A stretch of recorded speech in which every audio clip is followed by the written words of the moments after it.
যেই দেশে আমি এত ভালোবাসা পেয়েছি, এত ভালোবাসা দেখেছি, সেই দেশে এত রাগ ঠিক আমি মেনে নিতে পারছি না। রাক্ষস সিনেমায় সিয়ামের সাথে জুটি বাঁধার কথা ছিল ওপার বাংলার মারাত্মক ট্যালেন্টেড অভিনেত্রী ইদিকা পাল।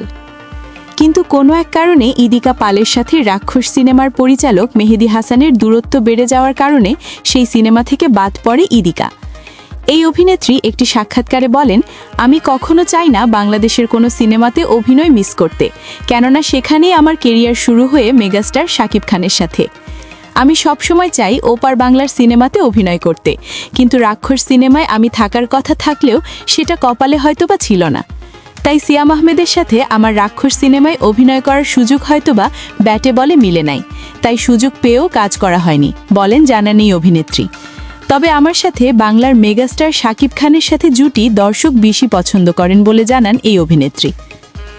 সূত্রের বরাদে আরও জানা যায়, রাক্ষসীর ট্রেলার এবং গান প্রকাশের পর দর্শকদের মাঝে তুমুল উন্মাদনা তৈরি হলেও শেষ মুহূর্তে সিনেমাটি নিয়ে দেখা দিয়েছে এক ভিন্ন সংকট। হল মালিকদের পক্ষ থেকে ভালো রেন্টাল বা হল বুকিং মানি প্রস্তাব থাকলেও পাইরেসি বা অবৈধভাবে ভিডিও ধারণের আশঙ্কায় দেশের সিঙ্গেল স্ক্রিনগুলোতে সিনেমাটি মুক্তি না দেওয়ার সিদ্ধান্ত নিয়েছে ছবিটির প্রযোজনা সংস্থা real energy production.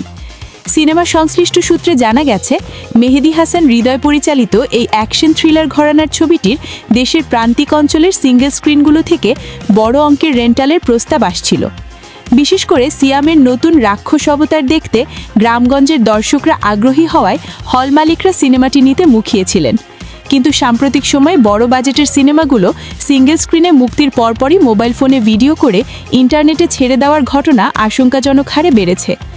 Real energy production দেশের একটি গণমাধ্যমকে জানান, সিনেমার মান এবং বাণিজ্যিক নিরাপত্তা বজায় রাখতেই তারা আপাতত কঠোর অবস্থানে থাকছেন। তাদের মতে পাইরেসির কারণে সিনেমার বড় একটি অংশের দর্শক হল বিমুখ হয়ে পড়ে, যা সামগ্রিক ব্যবসায়িক ক্ষতি করে। তাই আপাতত রাজধানী সহ দেশের বিভিন্ন মাল্টিপ্লেক্সে শুধুমাত্র রাক্ষস মুক্তি পাওয়ার সম্ভাবনা বেশি। তবে মুক্তির প্রথম 2 সপ্তাহ পর সিঙ্গেল স্ক্রিনে আসার কথাও জানান প্রযোজনা সংস্থা। তবে পরিশেষে বলতে চাই, এই ওপার বাংলার অভিনেত্রী ইদিকা পাল কি এই সিয়াম আহমেদের রাক্ষস সিনেমায় থাকলে সিনেমাটি জমে আরও ক্ষীর হতো বলে জানিয়েছেন সিয়ামের ভক্ত অনুরাগীরা। এই বিষয়ে আপনাদের মূল্যবান মতামত আমাদেরকে কমেন্ট করে জানিয়ে দিতে পারেন। ধন্যবাদ।